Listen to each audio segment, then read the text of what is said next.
Article 370 से फिलहाल सुर्खियों में बनी यामी गौतम ने अपने शानदार किरदारों से फैंस के दिल में एक खास जगह बनाई है। उनके फिल्मी सफर की तरह ही उनकी लव लाइफ भी एक रोमांटिक कहानी से कम नहीं। पति आदित्य धर और उनकी केमिस्ट्री अक्सर मीडिया के कैमरों में कैद होती है। चलिए एक नजर डालते हैं दोनों के प्यार भरे सफरनामे पर। साल था 1983 जब कश्मीरी पंडित धर परिवार के यहाँ बेटे का जन्म हुआ। नाम रखा गया आदित्य। फिल्मी दुनिया से दूर धर का परिवार एक साधारण बैकग्राउंड से था। वक्त बीतता गया। आदित्य लगभग 5 साल के हो चले थे। साल था 1988 जब दिल्ली से लगभग 400 किलोमीटर दूर डायरेक्टर मुकेश गौतम के घर में बेटी का जन्म हुआ। नाम रखा गया यामी गौतम। आदित्य अब बड़ा हुआ तो दिल्ली के ही सेंट जेवियर स्कूल में एडमिशन करा दिया गया। इधर उनकी पढ़ाई चल रही थी, उधर यामी का परिवार हिमाचल से चंडीगढ़ पहुंच चुका था। यामी का भी कुछ वक्त बाद यादव विंद्रा स्कूल में एडमिशन करा दिया गया। यामी की फिल्मी बैकग्राउंड के चलते उन्हें अक्सर इसके बारे में जानने का, एक्सप्लोर करने का मौका मिलता रहता। लेकिन आदित्य अपनी पढ़ाई में बिजी थे। स्कूलिंग पूरी हुई तो आदित्य ने Shri Ram college of commerce में एडमिशन लिया। इस दौरान यामी की स्कूलिंग अभी चल ही रही थी।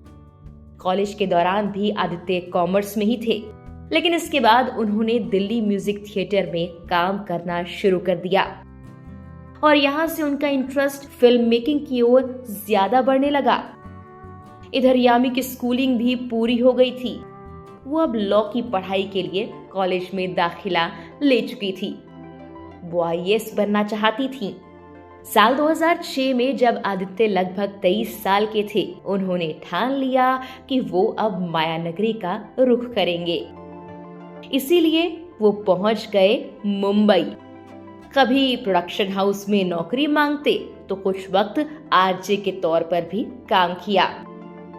वहीं यामी का भी अब फिल्मी दुनिया की तरफ इंटरेस्ट डेवलप हो रहा था। 20 साल की उम्र में उन्होंने एक्टिंग करियर में उतरने का फैसला किया। इसके लिए उन्होंने अपनी पढ़ाई तक आधी छोड़ दी और वो भी चल पड़ी मुंबई यानी मायानगरी की ओर। अब आदित्य को आए मुंबई 2 साल बीत चुके थे।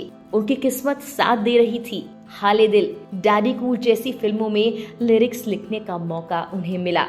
साल 2008 में यामी को भी टीवी इंडस्ट्री में काम करने का मौका मिल गया।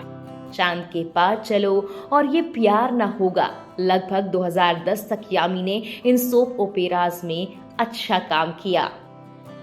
दोनों को मुंबई में अब काफी वक्त बीत गया था, लेकिन मुलाकात तो अब तक नहीं हुई थी। साल 2010 में यामी बड़े पर्दे की ओर बढ़ी और उन्हें कन्नड़ फिल्म उल्लासा उत्साह में काम करने का मौका मिल गया। इसके बाद बॉलीवुड में भी यामी के लिए रास्ते खुलते चले गए। यामी का बैकग्राउंड और उनकी एक्टिंग दोनों ने ही उन्हें 2012 में जी सिने अवार्ड अपने नाम करने का मौका दिया। उनकी पहली Hindi film comedy drama Vicky donor के लिए उन्हें सर्वश्रेष्ठ महिला डेब्यू अवार्ड मिला। इधर आदित्य को भी मायानगरी रास आ रही थी। साल 2010 में आक्रोश और 2012 में उन्होंने तेज फिल्म के डायलॉग लिखे।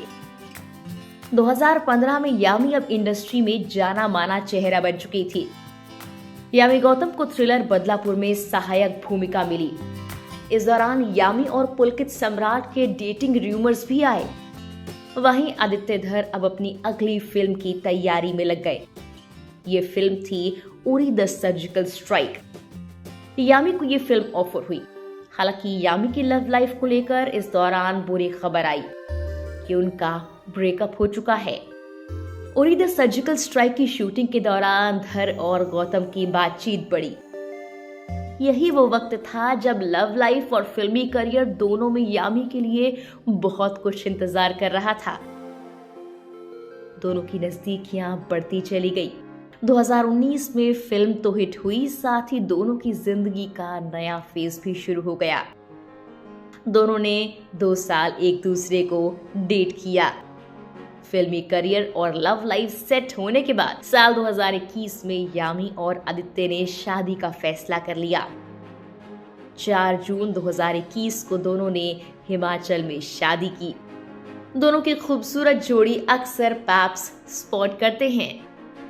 आपको कैसी लगी यामी और धर की ये लव स्टोरी? हमें कमेंट कर जरूर बताएं।